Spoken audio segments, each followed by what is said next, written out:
స్టార్మాలో ప్రసారం అవుతున్న 12:30 టైం స్లాట్లో గుప్పెడంత మనసు సీరియల్కి ఉన్న క్రేజ్ అంతా ఇంతా కాదు.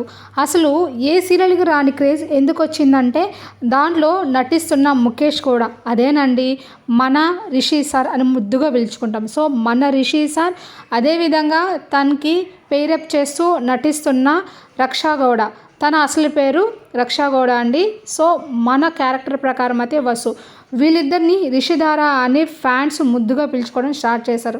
వీళ్ళ మీద కొన్ని ఫ్యాన్ పేజెస్ కూడా స్టార్ట్ చేశారు.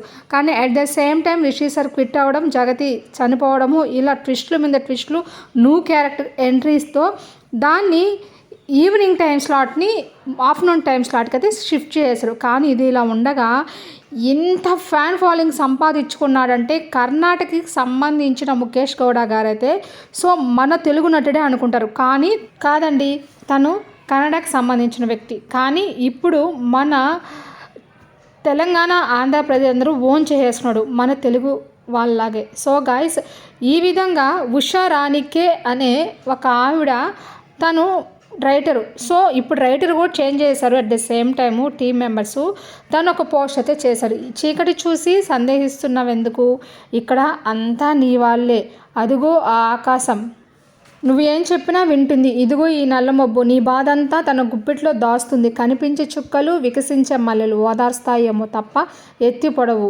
నిస్సంకోచంగా మనసు విప్పి చెప్పే, ఇంతకన్నా మంచి సమయం దొరకదు పోస్ట్ చేశారు. ఇది ఎప్పుడు జరిగిందంటే మన రిషి సారు తన ఎంట్రీ గురించి క్లారిటీగా పోస్ట్ చేసినప్పుడు.